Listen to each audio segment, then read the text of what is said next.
So this is episode 7 with Lee Barczyk, and we are talking about social media. This is the second episode in a row where we do this. So if you can't tell already, this is definitely something that I am passionate about. So please take a listen and enjoy all the conversation that me and Lee had.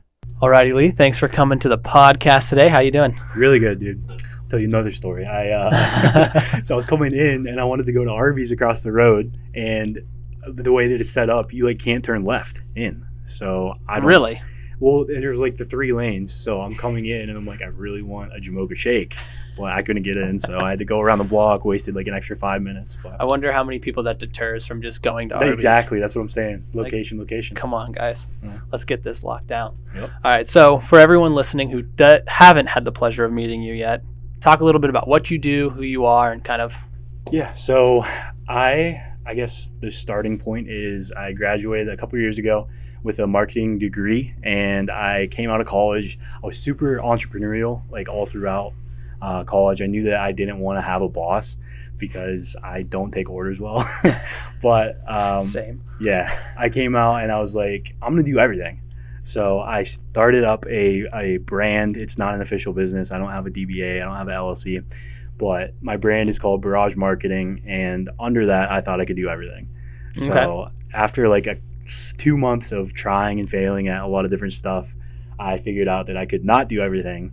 And I was contacted by a college buddy who was like, yo, would you want to get together and actually build a business? I'll do consulting. I have a friend who does web design, and then we'll get you to do the social media and ads as well.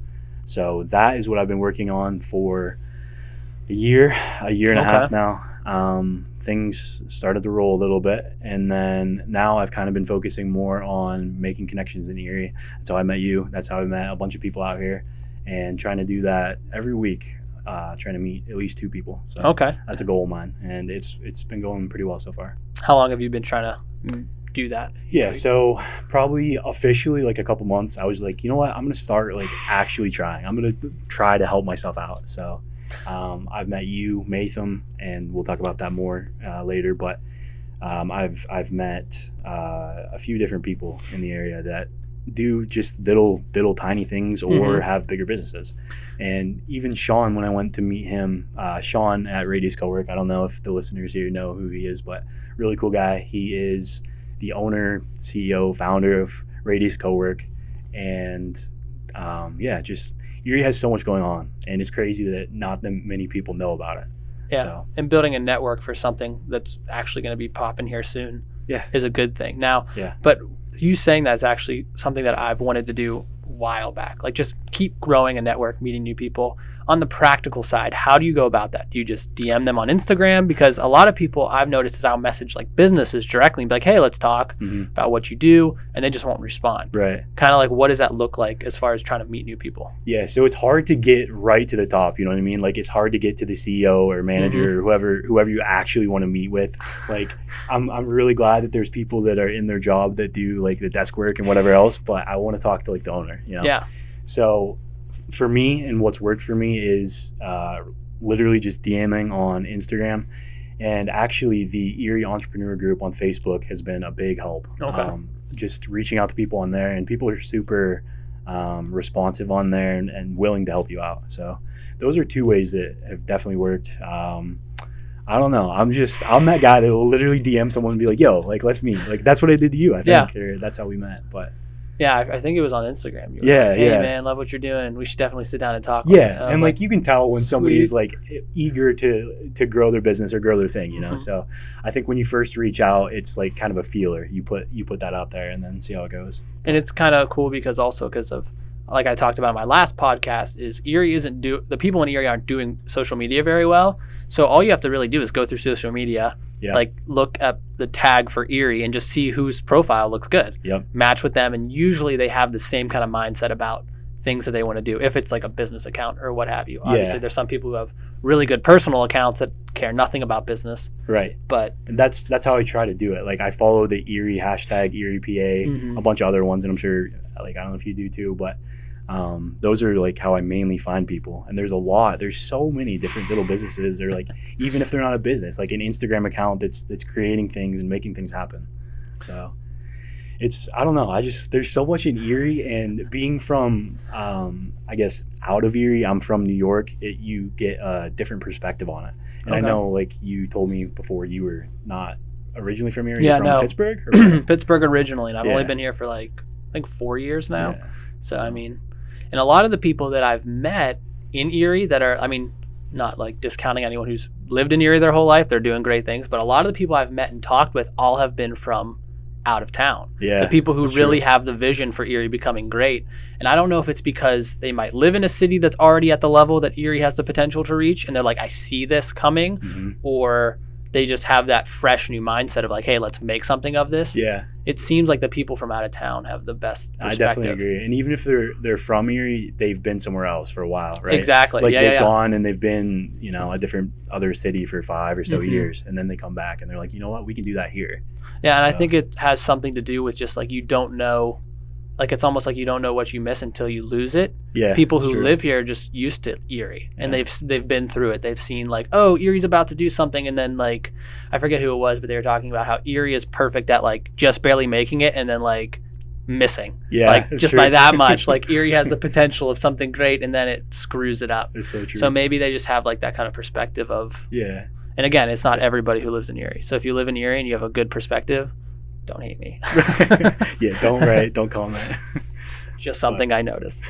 But it was really interesting how you talked about how you made the point that you built a brand. Right. It's not a business. And I think a lot of people get that mixed up. Yeah. So on Instagram, there's so many people that, and obviously we had a little discussion about this, but there's so many people within my industry personally, social media marketing, that are either fake, phony, just want your money, it's a scam, whatever.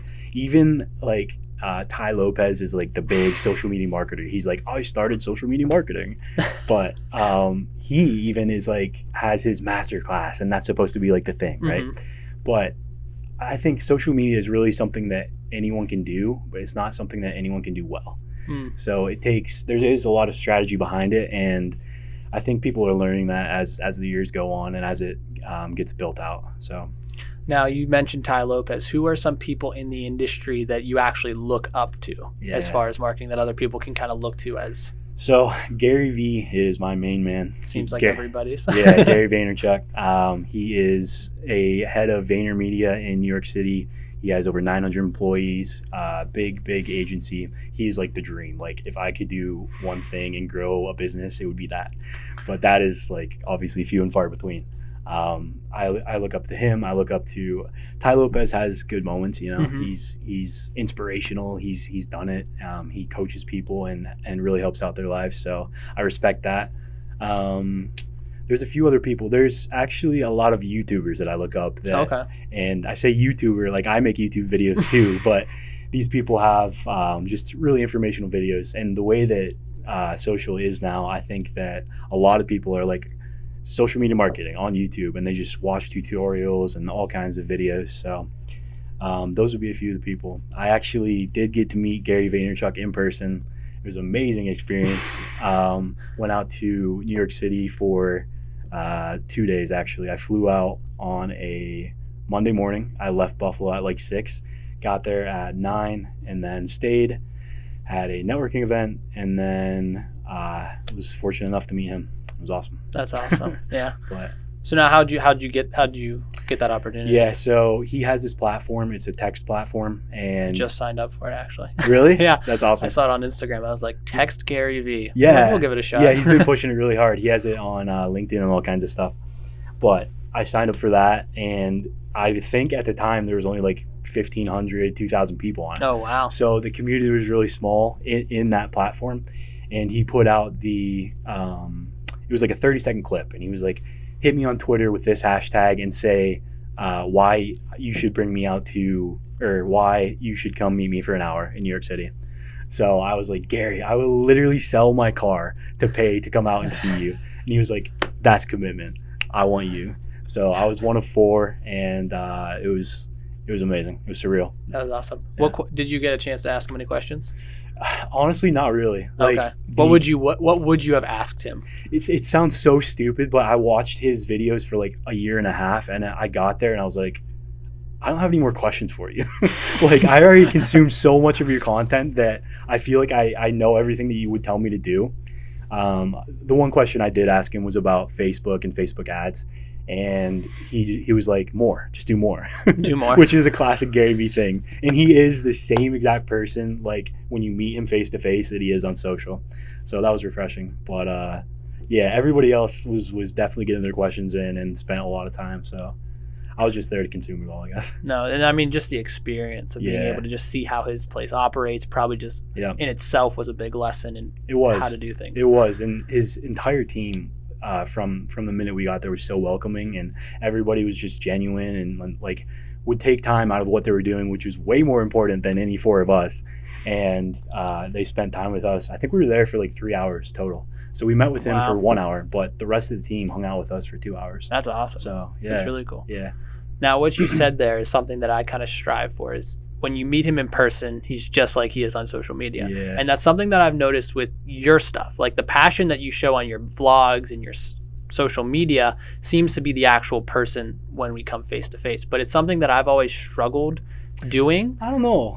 Really? Yeah, I get good vibes from you. Okay. Like, you know? Because I hear a lot of people, they'll be like, I thought you were way more serious based on your, because like whenever I'm doing pictures, I'm always making a serious face. And I don't know. And I was You do get like really technical on your account, which I definitely appreciate. Well, I appreciate that. Yeah. But because I was talking to some people at the networking event that you had set up, which we'll talk about in a little bit. And they were wondering the same thing. They're like, they were talking about how I feel like I'm a funny person, but I can't put that off on social media through text. Mm-hmm. What do you think would be some of like the key ways to bridge that gap of who I genuinely am and who I am on the internet? Yeah, I think that people put up a front, or like they have this ideal personality that they want to be, right? And even if they are not that person, they're going to try so hard to be it, and it comes across like that. You can definitely tell in a video if somebody is going out of their way to be somebody that they're not. Mm-hmm. And I think that really just being yourself, and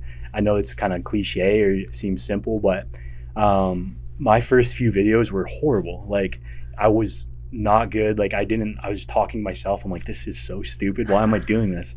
Like, I feel like I've gotten better, and that's because of practice. Like, like it's cliche, but literally it's just repetition. And I think that as you get more comfortable and realize that people really appreciate you for who you are, you know, like if you're pretending to be like super outgoing, but secretly you're kind of reserved, and like you have your opinions, but you don't ever say them, but then you get on social and you're like, oh, you know, I think that people notice how that comes across. So those would be the two things I would say for sure.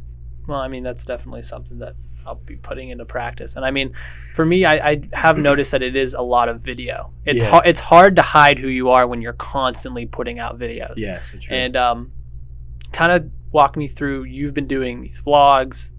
What kind of is the reason behind that? Because I mean, I've heard it before from Gary Vee and other people, like, hey, just document what you're doing, talk to people.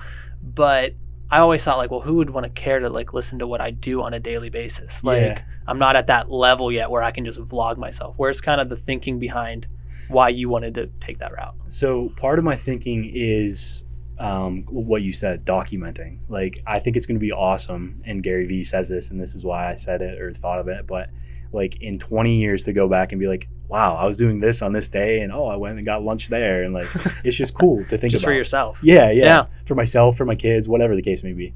The second reason is I think that video right now is like the place to be.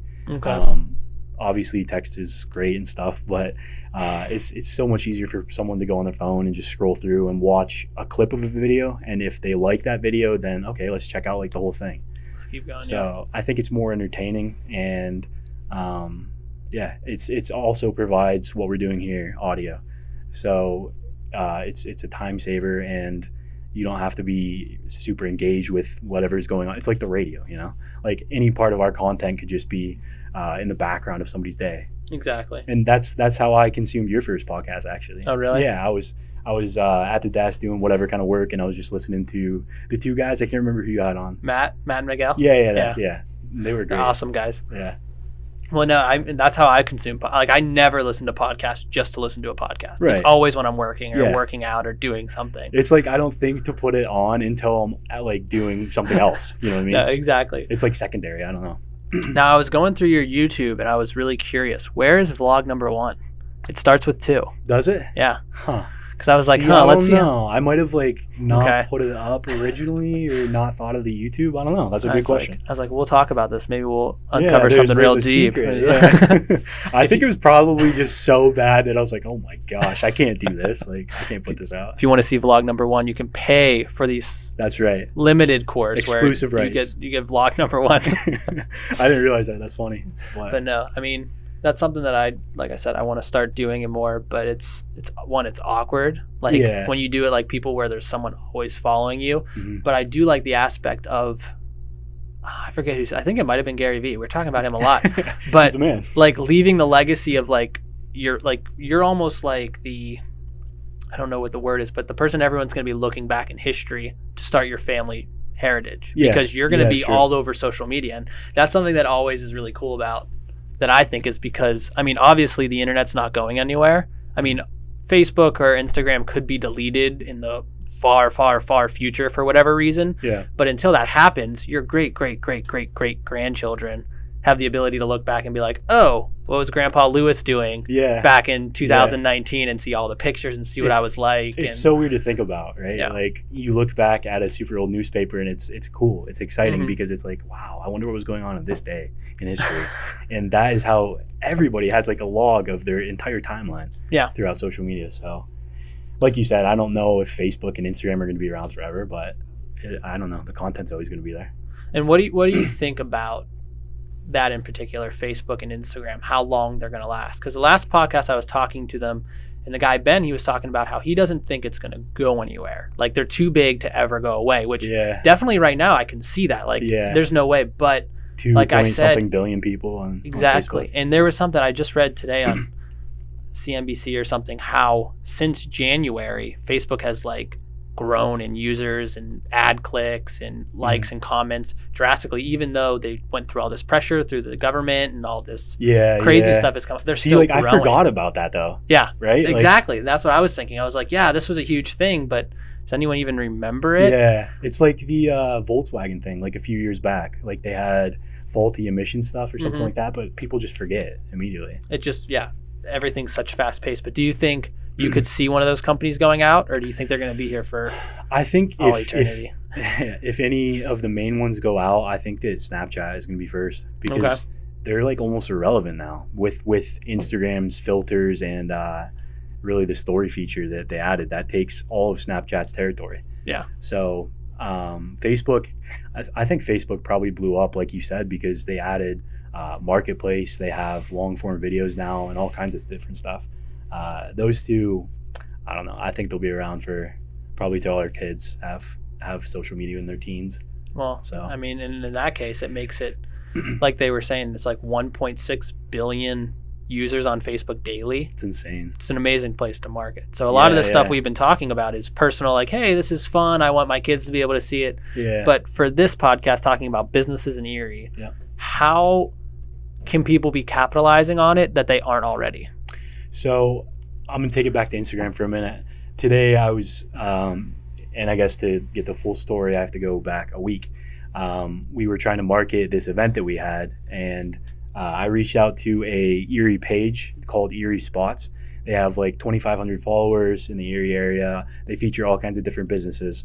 But he is going through kind of like a rebranding. He's trying to figure out how he wants to make his money on Instagram. So he put together, it was like me and 2 other people that I don't know, but they were like along the same lines of what I do, like social media marketing and strategy, that kind of stuff. But we've been just jamming for like 3 days straight, just so many messages in this little DM of ways that he can make money. So the one that I put out today and I thought was useful or could be useful for a lot of people is once you're growing your page, sharing it with other businesses, like allowing them to be a part of it, is like one of the biggest things you can do. Okay. And it's almost like networking for a business, like a business to business networking, like if that makes sense. Yeah, like each business is an individual and they both want to share what they have. They both have value to bring each other. So I guess his page is kind of supposed to be featured on businesses, but he wants to move into like foods and events and all kinds of different stuff. Mm-hmm. So he's going to do that, and he's going to be able to feature these businesses for money. So they're going to pay him a $20 spot, which is going to be a story, a $50 spot to be, say, a post, and then $100 for a combination of those. And he could have, story features. They call them Instagram takeovers. So like one business will give their login details, which is kind of scary, but so you have to like figure out a different password or something, but give their login details to the other business. That business is featured on their stories for the entire day. And I've seen that work really well, actually. Okay, yeah, kind of walk me, because I've seen that a few times happen. But to me, it was always like, I would never want someone to do that. It is kind of scary to like think about, like you could literally just take all my stuff, or like, I don't know. Or you could even like put something out that I don't think is on brand with what I do. You know what I mean? There has to be some kind of filtering process, obviously. And I think that would come down to you'd have to meet with the owner of the other business. But I've seen it work really well. I've seen it work for Ember and Forge. They do it a lot. Like almost every day they have a takeover. So I might have to talk to them at some point and see how they do it. But that'd be interesting, because I always wondered, like, what's the point? Obviously, it promotes the person who is taking over because they're in front of your viewers. But what, I guess if you charge them, that would be the benefit for the person giving it up. Right. Well, it's like these. If someone is interested in one page, it's not just because of the niche thing that they're in, right? Like each follower has different passions, different things that they care about. So sometimes you just don't know about this other page, and it's a good way for people to get their name out, I think, as a business. For Facebook, there's a lot of different stuff. Facebook is like the juggernaut of businesses. Like if you're not on Facebook as a business, I don't know what to tell you. You need to be there. But I really think I've seen, even without running ads, and ads are an amazing tool. But even without ads, there's all kinds of groups that you can join. There's a ton of different ways to promote yourself. So I think, I don't know. It's weird to talk about and see play out in the businesses in real life. It's like a different. I don't know, like they say Erie is 10 years behind, like that's the thing that everyone throws around, but I don't know, it is kind of true. I have to agree in that aspect. Now when you hear Erie's 10 years behind, what is your initial reaction to that?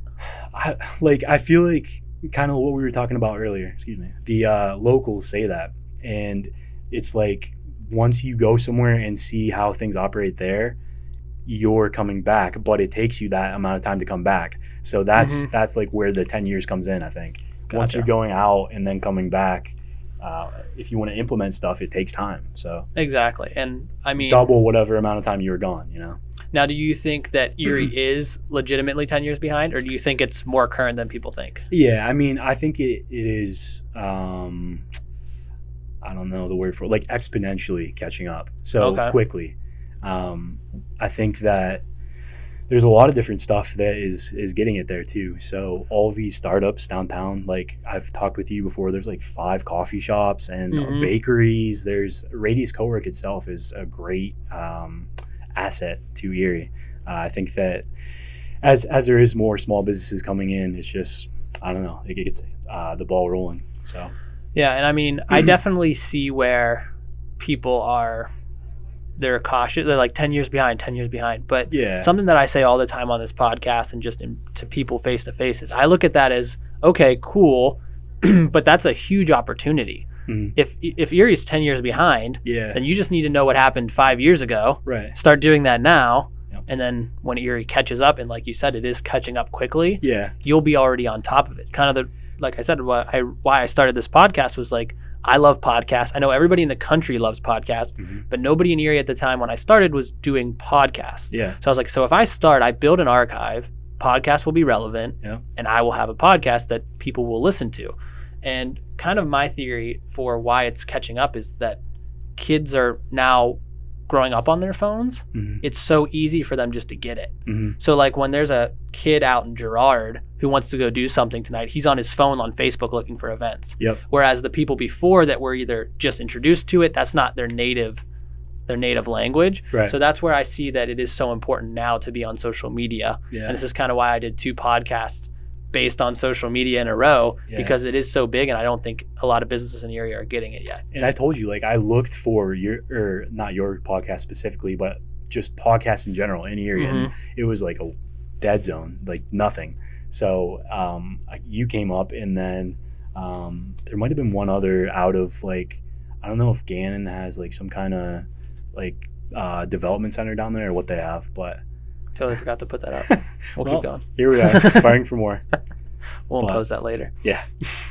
Okay, so the business startup, like you were saying, not to interrupt you with this good. whole thing, but what was I going to ask? Brain fart. But what were we just talking about? Yeah, so I was saying, like, I found yours, and then there was one at Gannon, and that was it. It was literally like a dead zone.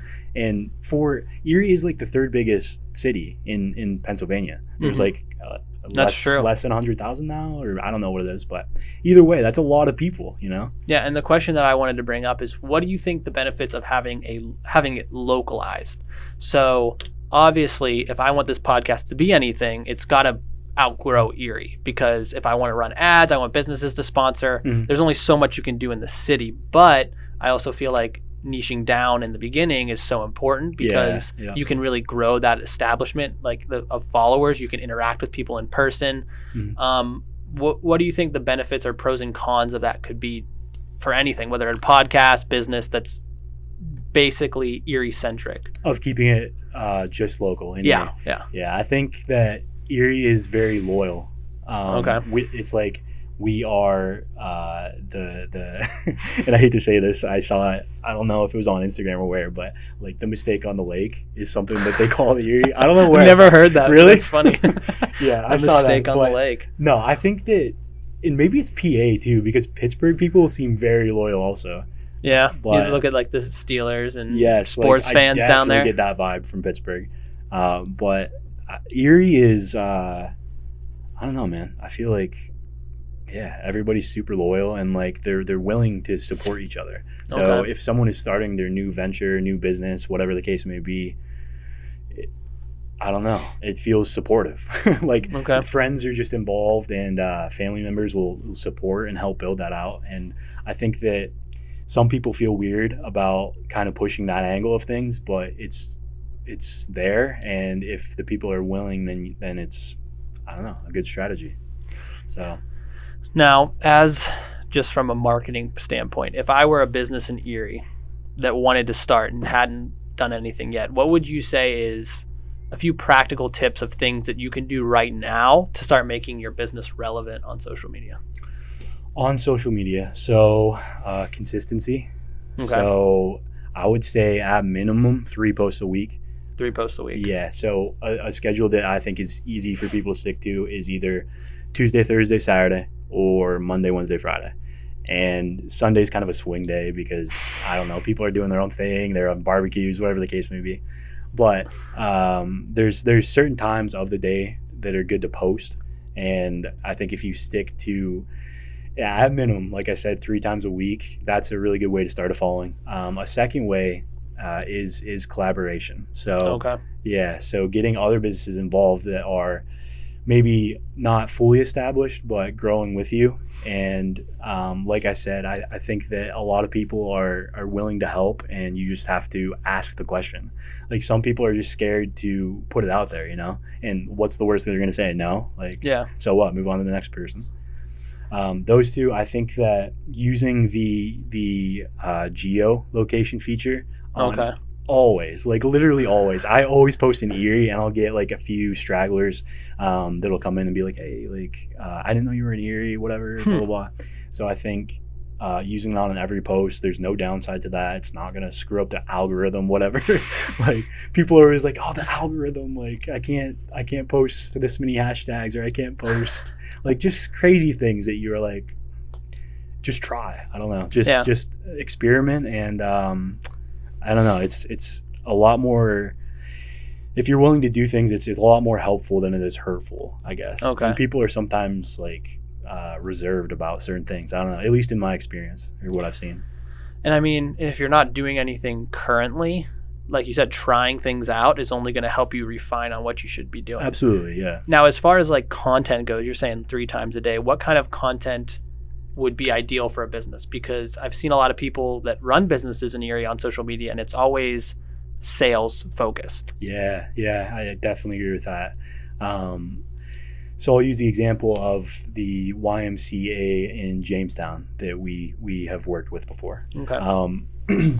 So their page is, I want to say they have like 10,000 followers, something. Okay. I'm not current on it, but they probably every other post, it was like, come to our event, like join our class, like all these different asks. And you can't continue to ask your viewers, your fans, your followers for something. That gets, like, when you're scrolling through a page and that's all you see, it's so annoying. And sometimes you'll unfollow, like, oh, for sure. Yeah. And so that is like, boom, lost potential. But I think that depending on the business, I always say a behind the scenes segment is a really good thing to have. Okay. People want to interact with the people behind the business, right? So people like the insider, like that's why all of the reality TV shows do so good, because there's just the human aspect of it. Okay. I think that's a lot of what people miss out on. And I'll use Ember and Forge again. Like I've said them plenty of times, but they've done really well. They have all kinds of stuff where they share their team, what's going on, new products, all kinds of different stuff. So, yeah, I think that's one thing for sure to check out. Yeah. And then one actually thing that I wanted to do on the podcast. I don't know how this is going to work out, but we're going to do it. I asked a few of my friends if they'd be willing to put their Instagram to subject for you to go through and talk about what they could be doing better, what they're doing well. I don't know if I move this, it's going to screw up. No, you'll be fine. But the only thing is, just whenever you I'll put this on screen recording mode for YouTube, but for just the podcast, just try and be as like descriptive as possible because obviously they can't see it. But this is like some actual Gary Vee type stuff. Get into it here. Well, because I was driving, I was like, how can I make this as relevant to people as I can? And I was like, well, if we just pick apart somebody's Instagram, that'd be a good way to do it. So this Instagram that I'm going to show you is actually my photographer's Instagram, Lydia. She does photography in the area. She's working underneath somebody right now, but she is hoping to kind of like branch out and become her own thing, whether she moves to Pittsburgh and does that or whatever. But this is just kind of promoting her work, her life, kind of blogging. But so she freelances also? Yeah. Cool. She does kind of a little bit of both. But you can take a... Right off the bat, love it, because is that her? Is that Lydia? Yeah, that's her boyfriend, and that's her right there. Yeah, that is something that a lot of photographers don't do. They only share their pictures, and like I was just saying, like the human aspect behind the account, right? So a lot of photographers only share like their best pictures, or like their the most aesthetically pleasing or whatever.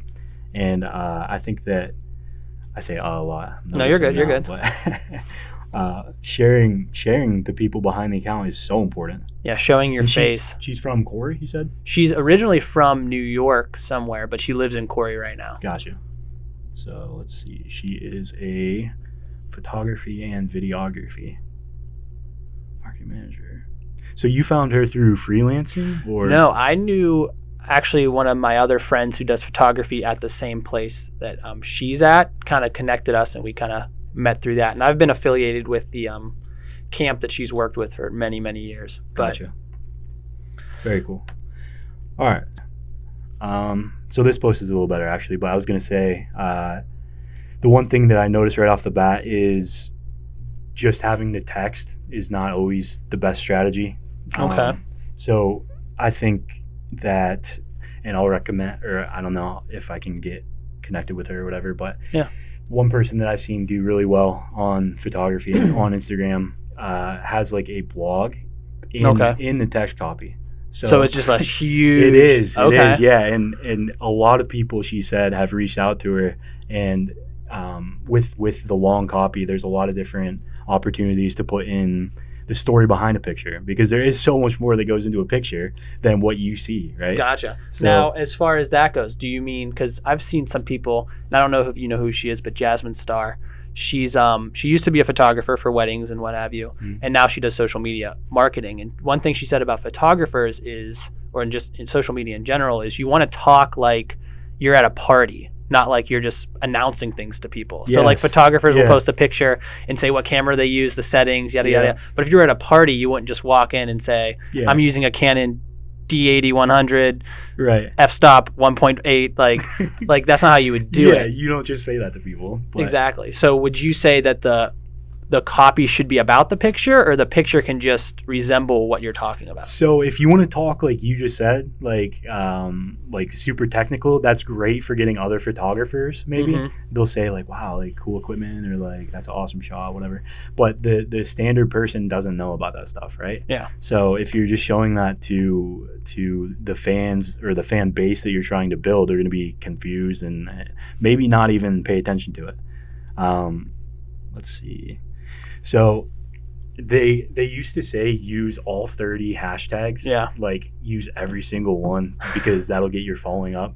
It's more like half of that now. And she's done that in a few photos here, and that's really good. And it looks like the ones that she does do that maybe get a little boost, which is, if that is how it works, then obviously you're going to do that.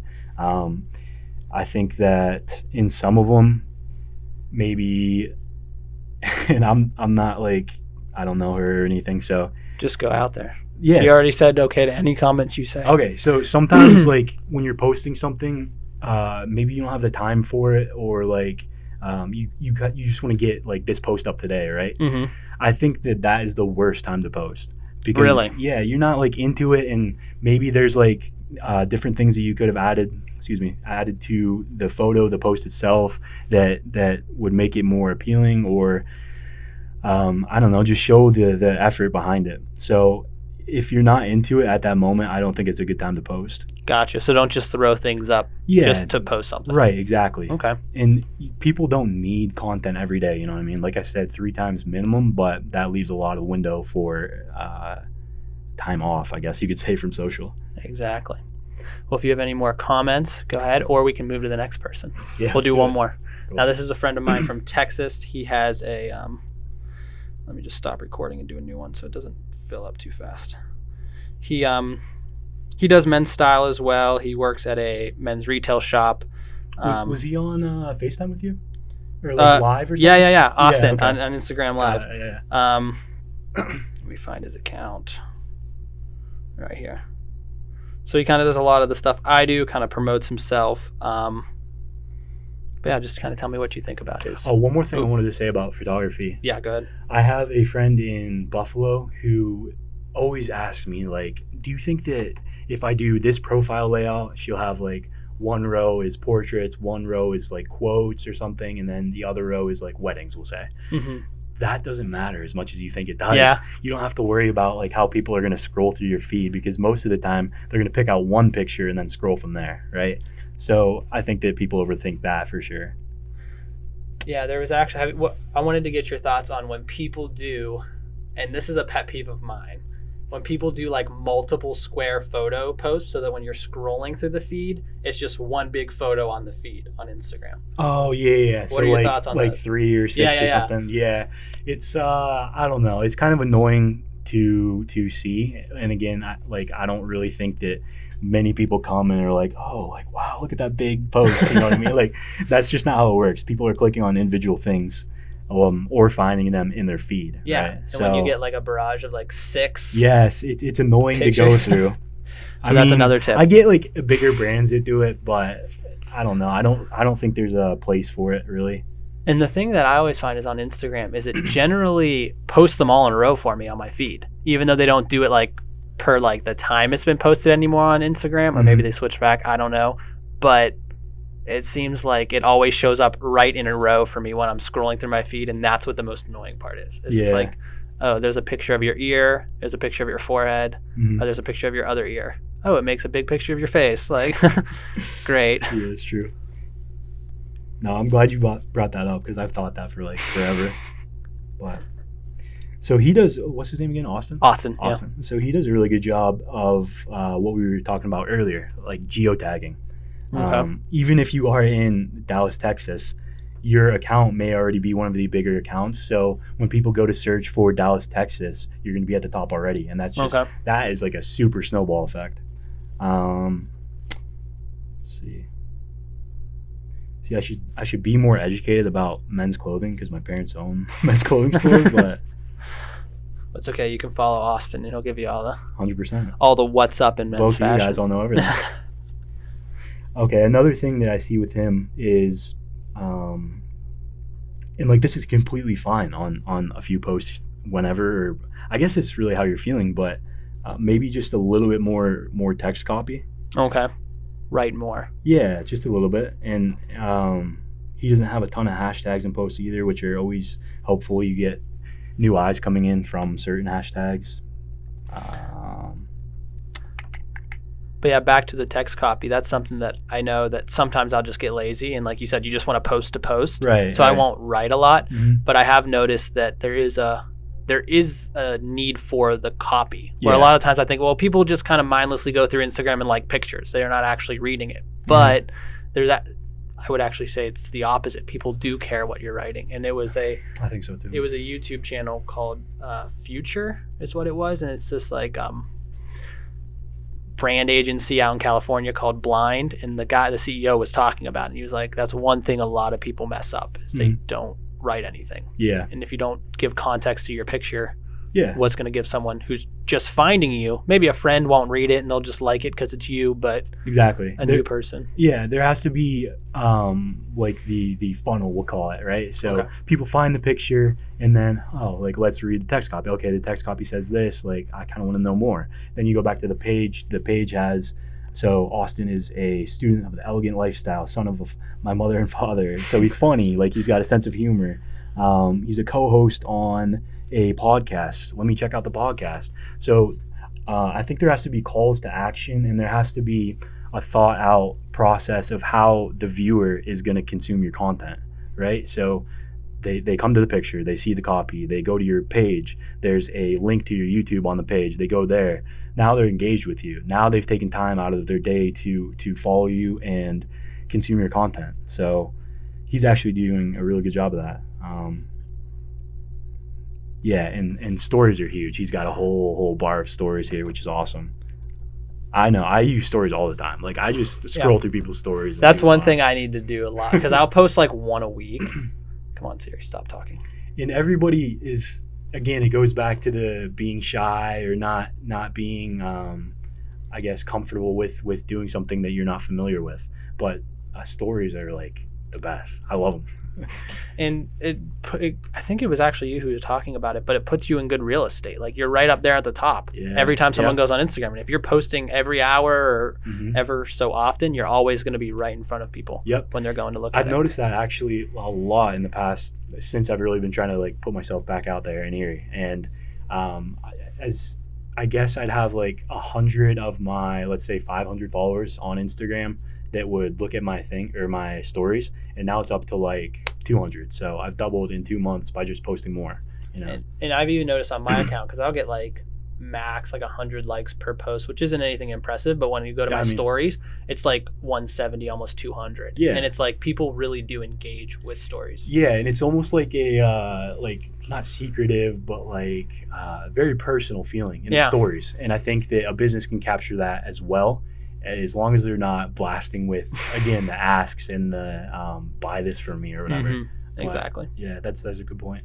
Now let's kind of talk about some things that you're up to in the Erie community. Kind of what do you want Erie to become, or what do you want to get? What level do you want to get Erie to? I guess. So that's the question. I love Erie, and my family, almost all my family is from Erie. Okay. I'm not overly passionate about growing Erie. Okay. Like, I'm going to be completely honest. But I do think that there is the opportunity here. So I met with Matham, and I can't remember his last name at the moment, but we got together. He posted in the Facebook entrepreneur group and was like, hey, I'm looking to get together a bunch of creatives in Erie. I'd like to have an event, blah, blah, blah. And I was like, yo, let's meet up and talk. I've done this back in Jamestown, back in Chautauqua, where I'm from. And we met up. We, in 2 weeks, put together this event. It was like the most rushed, crazy thing ever, but he is super on top of everything and just really good about that stuff. So we met 2 weeks later, had the event. We had like 45 signups. 25 people actually showed up. And the event was based on like creatives and growing the creative community in Erie. And obviously you were there, so this is more for the viewers. But it was a great time. And from there, we'll be going more formal in having a designated speaker. And that formal time will be surrounded by informal networking. So, and maybe drinks after if whoever wants to go for drinks. But now, if you're someone in the area who is a creative, how can they get connected with the event? Just directly talking to you, or? Yep. So for right now, it is through myself and Matham. And we are, like I said, this is the third week since we even discussed the idea. So we're still in the process of it and learning as we go. But we have a Slack, which is, I was kind of explaining to you, is the community platform for us to keep up with everybody in the group. So there's that. There is, you can DM either of us. I post things on my business partners and I's event page that we used to have, which is called Chautauqua Communicators Club. You can find us there. And yeah, we're trying to get the ball rolling. So that's awesome. So if anyone's interested, go take a look at that. Yep. But also, so you're saying your passion isn't to grow Erie, which I appreciate. No, you saying that, because I mean, a lot of the people I talk to, they're like, let's get Erie to where it wants to be. Yeah. So kind of what are you hoping to do with just in general with all the things you are doing? What's like kind of the end goal other than becoming Gary Vee that you're kind of going for? That is the end goal, man. But I think that financial freedom is like the buzzword that people say, but like I said in the beginning of this, I am bad at taking orders from other people. Yeah. I'm just not good at it. And whether that is me being selfish or me just being built how I am, I don't know what it is. But I've always had this dream of building my own thing. And I think that is available in Erie. Like I said, there is a ton of opportunity. And within just the creative space, like we were just talking, there's so many people there's Instagram accounts, there's bodybuilders, there's gyms, there's bakeries, all kinds of new businesses popping up. And for what I do for social media marketing, that is kind of like small businesses and entrepreneurs is an amazing niche for me to be in. So that's where I want to be. I want to grow, and eventually I would like to move to a big city. I think that there is endless opportunity there. So yeah, that's kind of my 5-year, I guess, plan. Kind of how, and now you're hoping to do that through branding yourself, kind of like through branding myself, through putting out content, through hosting these events, through meeting people, really. Like this podcast happened because I reached out to you on Instagram, sent a DM. So I think that, and just circling around again, people are scared to do what they don't know, but that's kind of where I want to be. I've been watching these videos on YouTube called Yes Theory, and their slogan is called Seek Discomfort, and that's something that I super align with. So Seek discomfort. Yeah. Oh wow. Yeah, but that's where I'm at. That's where I want to be in the next 5 years, and just continue to make connections. That's what I think I'm good at, and we'll see how it goes. No, I definitely would agree that I think you're pretty good at that. Just connecting with people, just being really genuine. Like, I think you have this ability to like really grow trust quickly. Like people feel like they can trust you. Yeah. But no, I also, like I said before, I appreciate the perspective of like, hey, I'm not here to be for Erie. Like I want to build a business. Yeah, and like I don't mean to sound arrogant or like an asshole like saying that, but that's just, I don't know. That's, everyone has different goals and ambitions, and that's mine. So no, and that's awesome. And I mean, I love the stuff you're doing. You're going to be making a podcast soon. You want to talk a little bit about that? Yes, for sure. So I was looking for these podcasts and figuring out what was in the space, and I think mine's going to be more geared to, or towards creatives, because obviously you do the business side of things, and we'll have that conversation when it comes. But competition. Yeah. No, but we're at Cam Erie right now, which, if you guys don't know, this is the amazing space downtown Erie. They have a podcast room, which we're in right now. Obviously, they have all kinds of booths. They have a showroom, which is, every time I come here, I'm like, oh my gosh, how do people not know about this, right? But my podcast is going to be based on creatives, based on startups, and hopefully in the next few weeks here, we'll get episode 1 out and see how it goes. Got a name for it yet? No, I don't. No, see, still workshopping I was thinking Creative Corner, and then I looked up like a few things online, and that's obviously kind of a common or an easy name to have. Yeah. So I think there was maybe one business, but it was out in like Texas. I don't know. We'll see how it works. Yeah, we'll see how it kind of grows. I think the name is kind of like it builds as you build the audience. Yeah. So the name doesn't matter as much.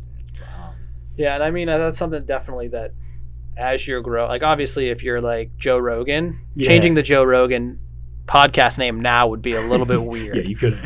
But I mean, yeah, you have plenty of time, and yeah, don't be afraid to just start it, even though you don't have all that figured out. Yeah, is what I think a lot of people like. Oh, well, I don't know what I'm going to call it. I don't know what I'm going to post. I don't have things already created. But it's like just jumping in 100% with 2 feet and figuring it out as you're going. Yeah, I couldn't believe in that more. Like it's scary and it's daunting at first, but once you start doing it, it just becomes easier and easier, and people are there to help. So, and as we're coming to the end of this podcast, I want to ask you a question that I kind of ask everybody.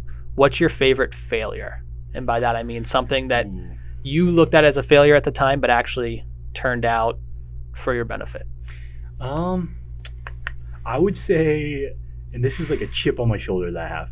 So in college, not being like the top of my class, or being like the kid that teachers looked at and were like, you know what, he's going to make something of himself.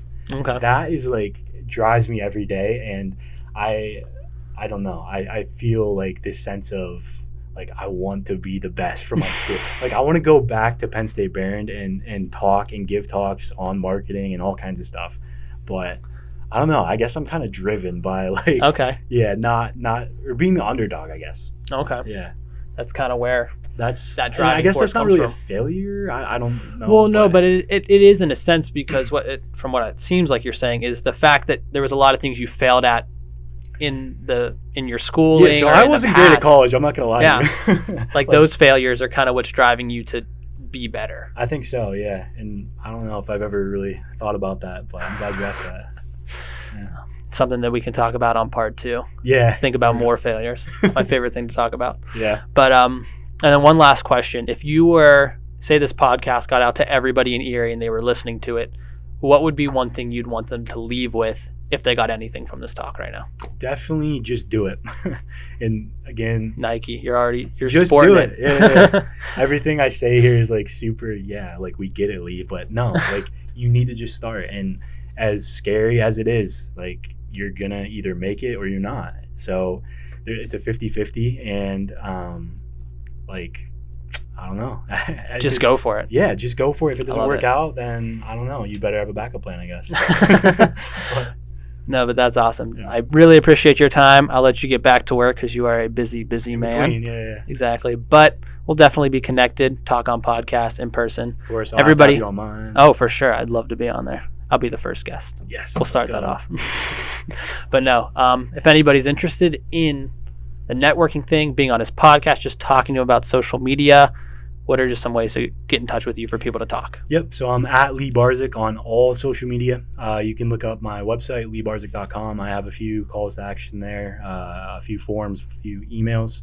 My email is at Lee Barczyk, or leebarczyk@gmail.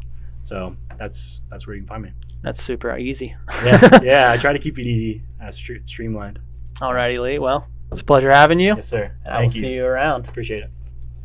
So if you guys like this episode and want to get in touch with Lee, as he mentioned in the episode, you can reach him at all of his social media at Lee Barczyk. Or if you enjoyed this episode, I would really highly recommend that you go and write a review or rank this on whatever platform you're watching it on. It helps us get recognized and get this podcast out there. Thank you guys again for listening, and have a great day.